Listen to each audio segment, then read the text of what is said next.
It is General Leia Organa Saturday evening. Come, let us meditate like a Jedi.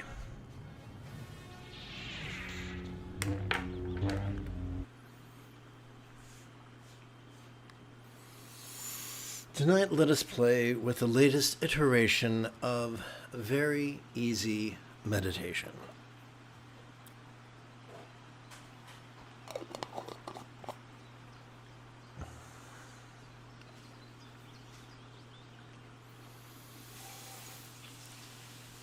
Let us begin with the first phase of Bengali crease counting.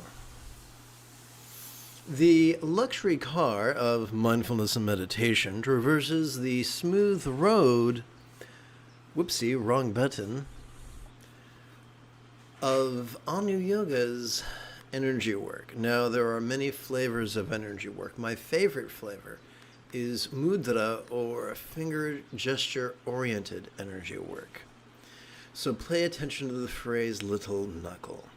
We're going to start now with our first of 4 collections of our left hand's 12 sets and our right hand's 12 repetitions. Whoops, wrong button. Let's try that bad boy again.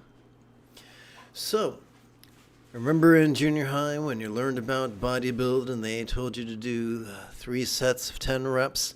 It's a very similar idea. We can use our right. Let's try this again.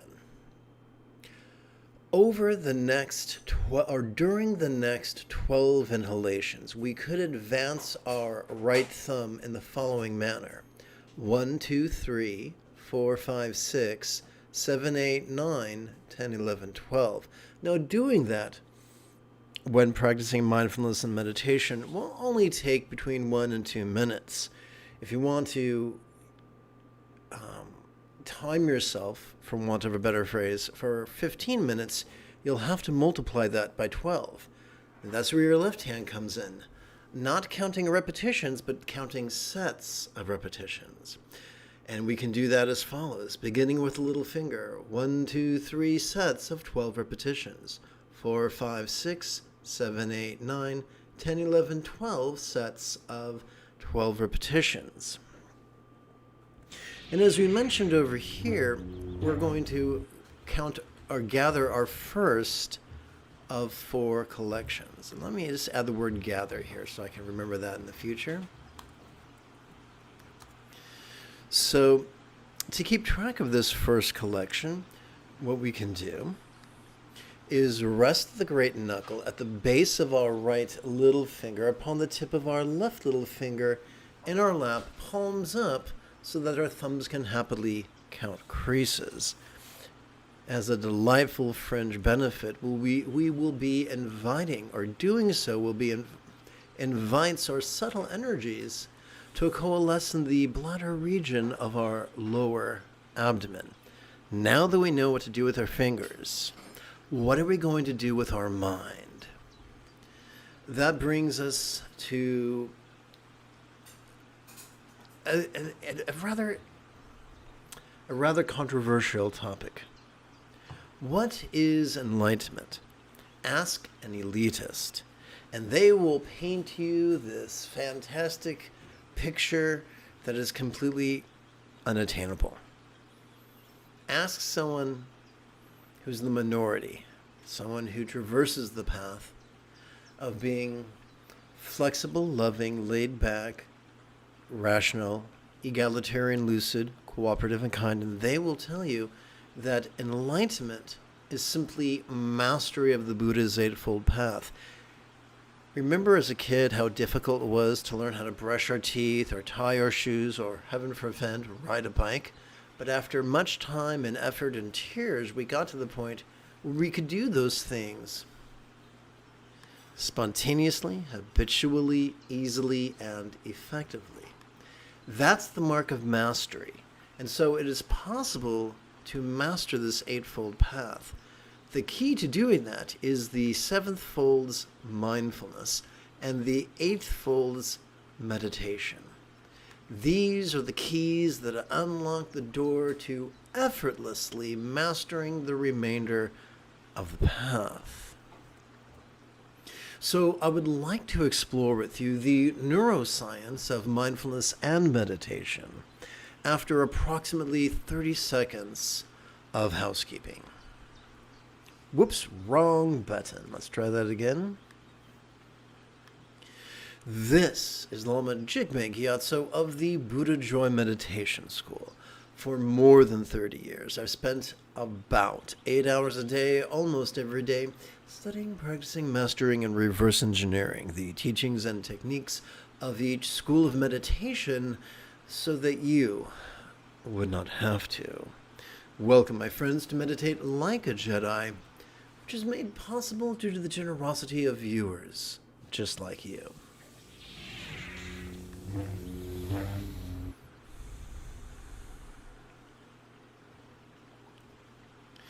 Sturgeon's Law reminds us that 90% of everything sucks. What could that suckiness look like? It looks like patriarchy. It looks like yang.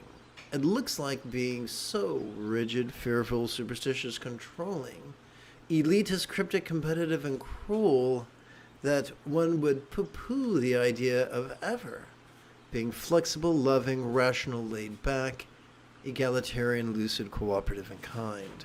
So, when teachers who are rigid and who are controlling get their hands on students, what is their general advice? Their advice is typically, and they might use different synonyms, but their advice generally is to actively focus and actively analyze. Now, the only neural pathways capable of producing that behavior are the ones found in discrete regions of our prefrontal cortex, such as our medial prefrontal cortex or our dorsolateral prefrontal cortex. Overuse these regions, and you cannot help but trigger your almond-sized amygdala, which, though it be small, is the seat of anxiety and aggression. How darkly ironic is it that when we practice focus and analysis in the name of peace and love, we experience their polar opposites? But good news, the prefrontal cortex and the amygdala are not the only two portions of our central nervous system. Let's explore that right now. We'll start with mindfulness. Every time we inhale, whether we know it or not, we have evolved to spontaneously and automatically access our sympathetic nervous system ensconced within the middle third of our spinal cord. This bad boy has evolved to help us notice in a very special way, to help us notice vulnerably, passively, viscerally, randomly, and fleetingly. But notice what? Notice mind's take two. Notice mind's antics of perception. You know, seeing, hearing, feeling, tasting, smelling, and the like, including emotion, intention, cognition, recollection, and imagination. Now, fortunately, there's an easy way to do all of that, and that is to simply, silently and mentally recite the demonstrative pronoun this during each inhalation. Doing so induces our cerebral cortex to, for an interesting change of pace, cooperate at long last with our sympathetic nervous system. But the question remains, what are we to do with all this stuff that we've noticed? Enter meditation. Every time we exhale, whether we know it or not, we are already wired to access our parasympathetic nervous system divided between the lower third of our spinal cord and its upper third.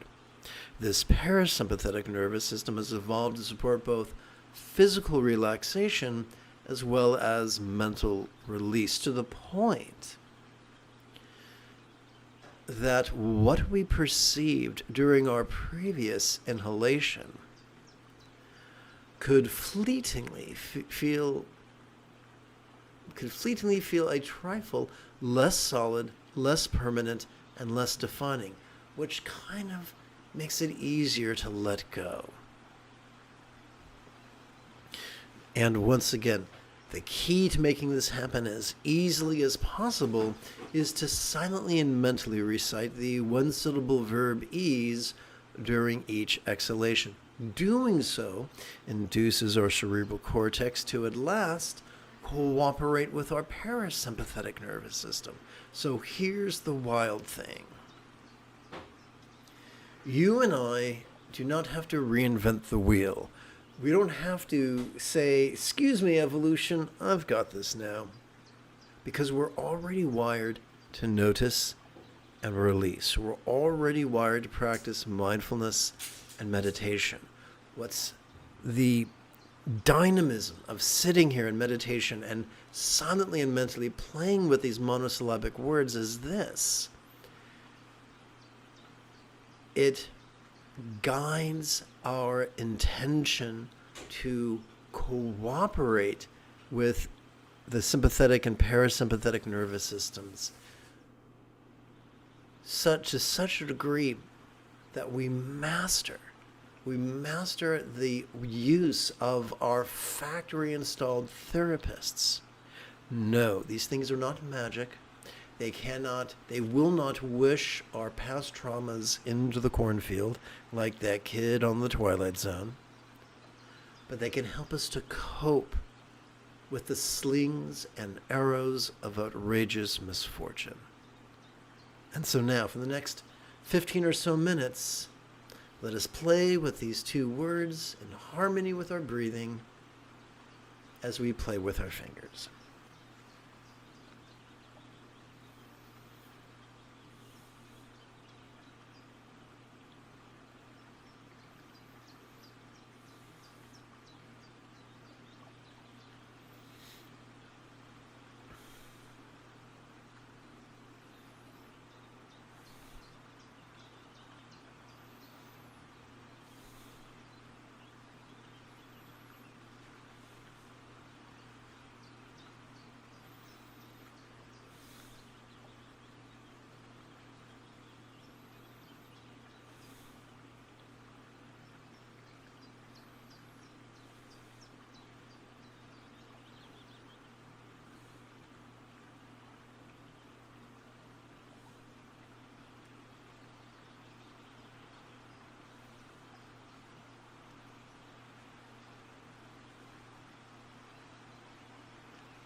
Good evening and welcome to the second quarter of this evening's live stream.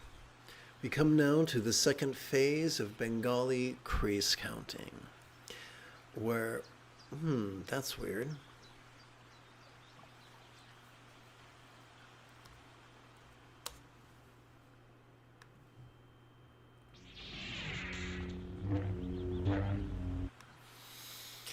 Where we explore where we gather the second of 4 collections of our left hand's 12 sets, of our right hand's 12 repetitions. Allow me to explain how that works. Back in junior high, most of us, when learning how to bodybuild, are told that we have to do perhaps 3 sets of 10 reps of any given exercise. At least that's what they told me back in the late 70s, when the crust of the earth was still cooling. Well, we can do the same thing with meditating. Over the span of 12 inhalations, we can advance our right thumb thusly: 1, 2, 3, 4, 5, 6, 7, 8, 9, 10, 11, 12. Doing that will only take a minute or two. So if you want to meditate for close to 15 minutes, then you got to multiply this by 12. Enter the left hand. Where we don't count reps, we count sets of 12 reps. And so on our left hand, we advance our thumb thusly: 1, 2, 3 sets of 12 reps. 4, 5, 6 sets of 12 repetitions. 7, 8, 9, 10, 11, 12 sets of 12 repetitions. Now, we mentioned that this is our second gathering. So, to keep track of that, we rest the great knuckle at the base of our right ring finger upon the tip of our left ring finger in our lap, palms up, so that our thumbs could happily count creases. Now, could this seem a trifle overwhelming at first? Of course, but repetition is the mother of skill. Come to these live streams once every 12 hours, and within a week or two, you could master this entire cycle of techniques. As a fringe benefit of working with your ring knuckle, your subtle energies could coalesce at the navel region of your mid-abdomen.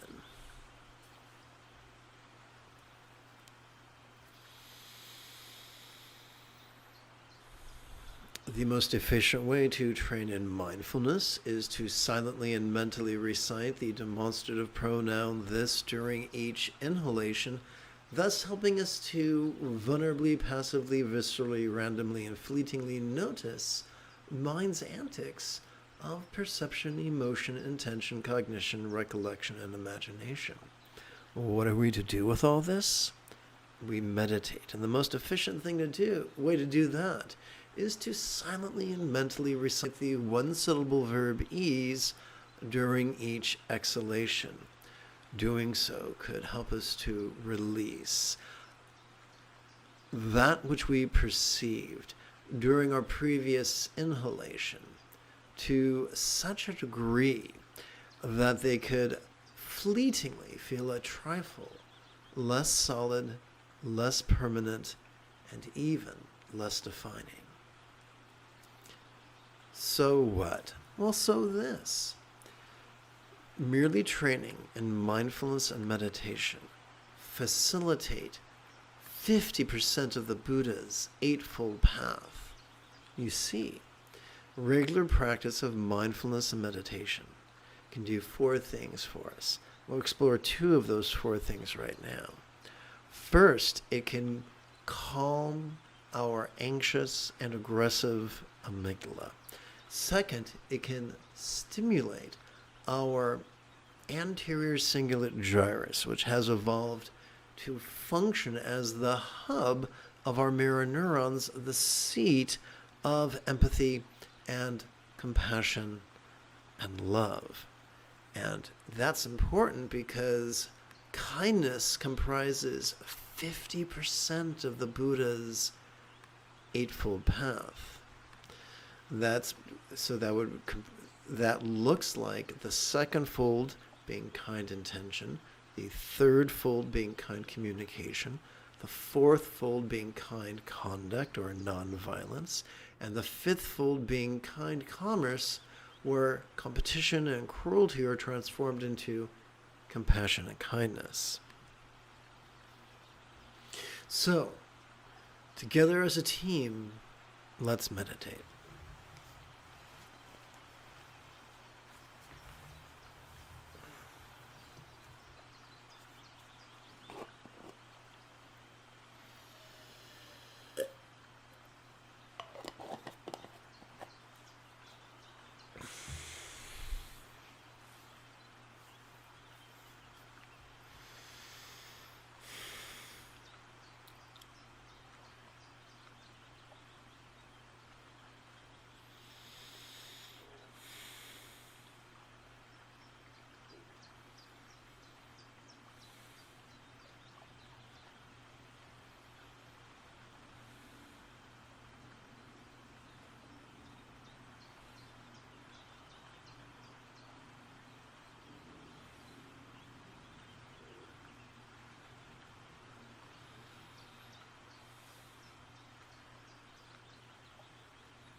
Welcome to the third quarter of this evening's live stream.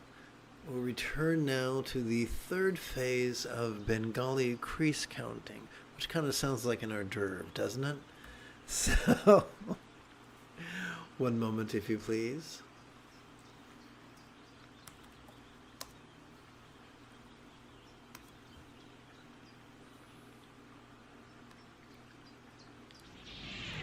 So we are now going to gather the third of 4 collections of our left hand's 12 sets, of our right hand's 12 repetitions.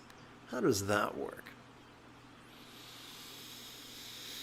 Back in junior high, they taught me to perform 3 sets of 10 repetitions of bench press.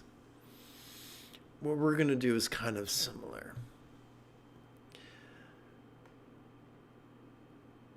We can,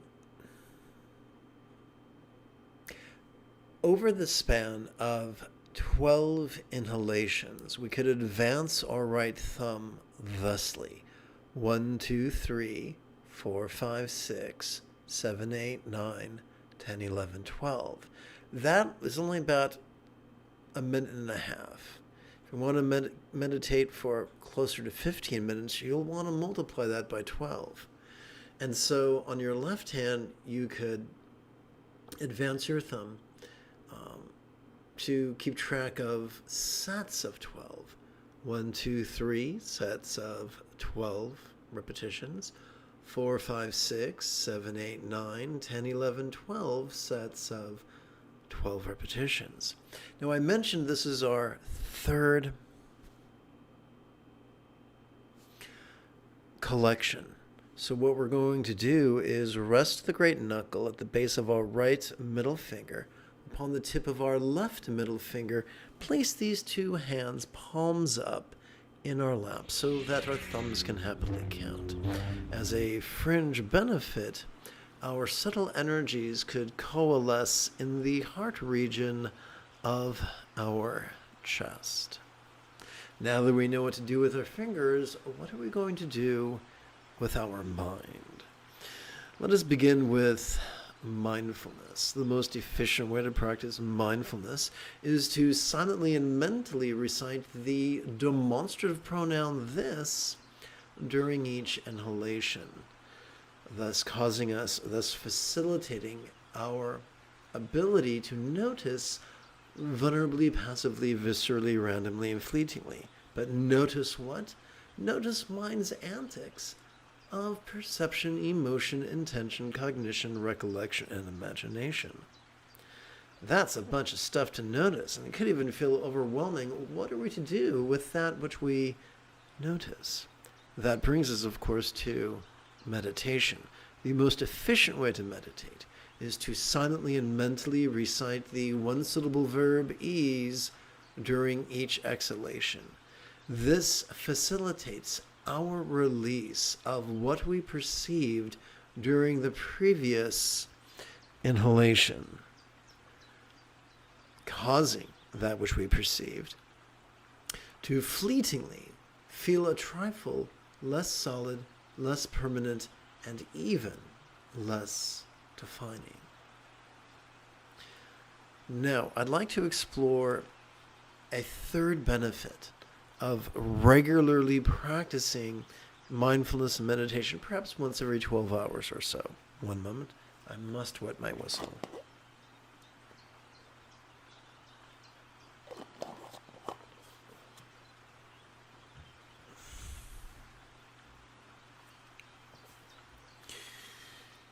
Regularly training in mindfulness and meditation, we begin to notice a pattern. We begin to notice that our choices and our utterances and our deeds begin to flow with the effortless effort of love's centered spontaneity. Not scattered spontaneity, but centered spontaneity. This could be described as the 6th fold of the Buddha's 8-fold path, the effortless effort of joy's centered spontaneity. And because the wild thing is, simply by training in mindfulness and meditation, we can rapidly master the entirety of the Buddha's Eightfold Path. Let's practice.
Pardon me.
Welcome to the fourth and final phase of this evening's Bengali crease counting. One moment. I get to do a quick edit.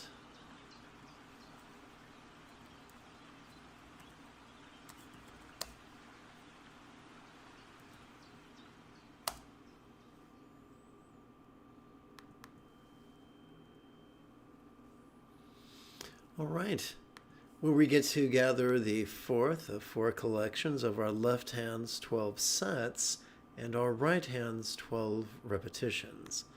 Allow me to break it on down.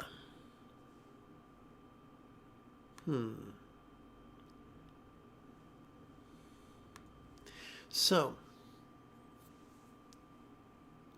as kids, when we began experimenting with bodybuilding, they taught us to practice 3 sets of 10 reps. This is kind of like that. Over the span of 12 inhalations, we could advance our right thumb thusly. 1, 2, 3, 4, 5, 6, 7, 8, 9, 10, 11, 12. But that only takes about 90 seconds to count with our breathing and meditating. So we want to multiply that by 12 sets. So we keep track of our 12 sets of 12 reps thusly. 1, 2, 3 sets of 12 reps, 4, 5, 6, 7, 8, 9, 10, 11, 12 sets of 12 reps. Oh, that's what I want to hit. Okay. As an extra added bonus, doing so, oops, I forgot a step.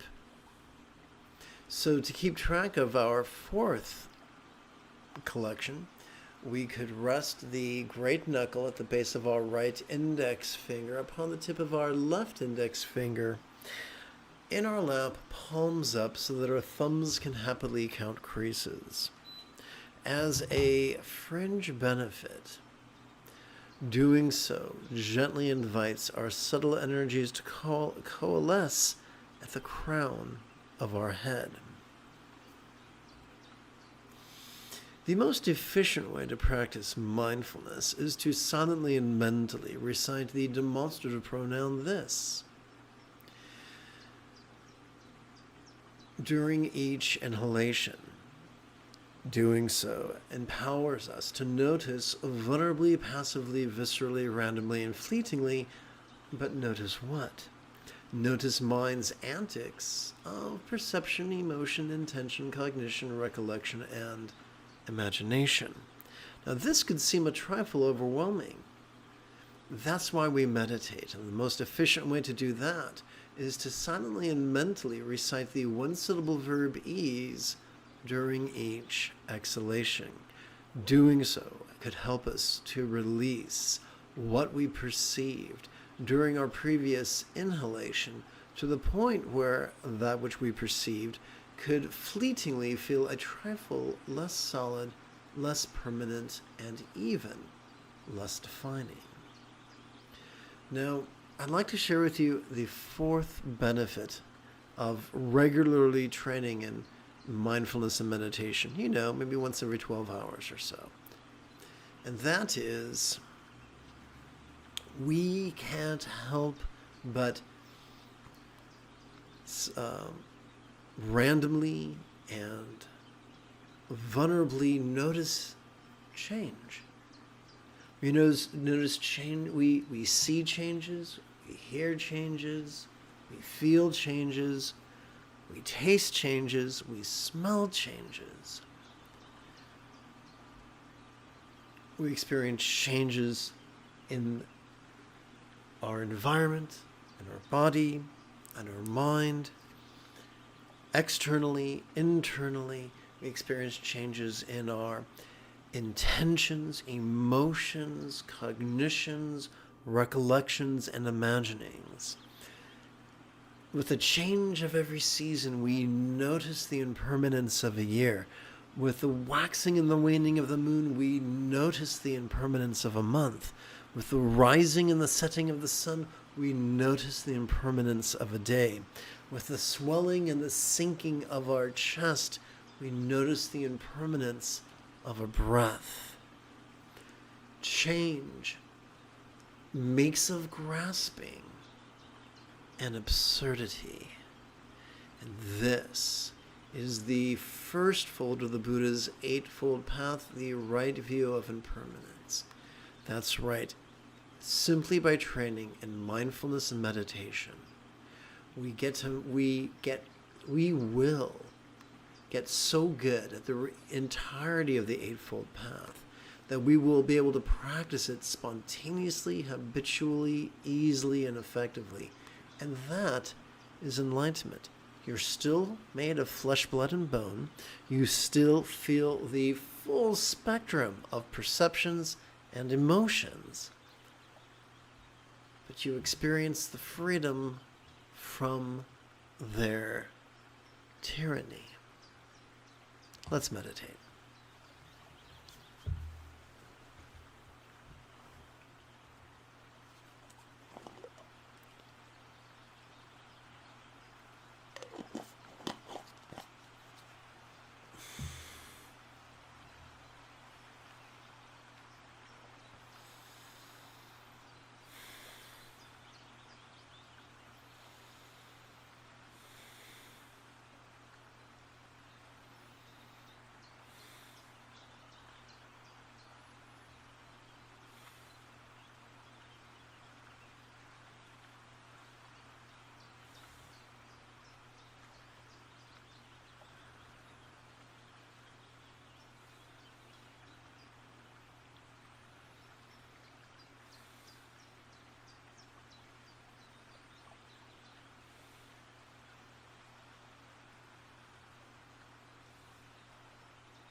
We could experience the external, the internal, the physical, the mental, the pleasurable, the painful, the interesting, the boring, the glorious, and the grotesque. Our job is not to strive to control our experience, but to perceive it vulnerably and to relax during our exhalation to such a degree that we take a break from resisting the present moment.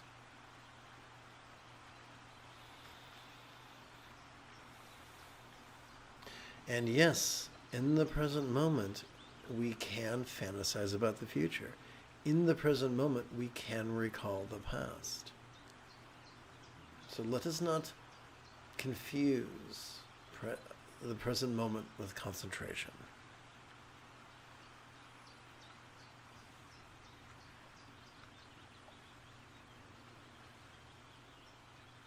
The more surrendered we are during our inhalation to whatever comes up, the more quickly we master the Buddha's path.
May we joyfully surf the perfect imperfections of life.